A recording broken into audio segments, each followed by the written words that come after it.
ડીસાની મોઢેશ્વરી સોસાયટીમાં cylinder blast, એક મહિલા દાઝી જતા તેને સારવાર માટે ખસેડવામાં આવી। રસોઈ બનાવતી વખતે સિલિન્ડર લીકેજ થતા બ્લાસ્ટ થયો। ઘટનાની જાણ થતાં જ ફાયર બ્રિગેડની ટીમ દોડી આવી હતી અને આગ પર કાબુ મેળવ્યો છે।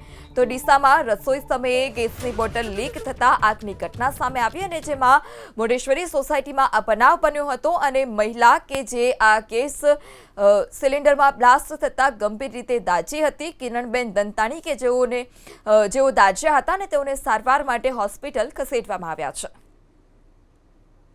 બેબી ઉપર રોટલા કરતી હતી અને ગેસનો બાટલો લીકેજ થયો છે।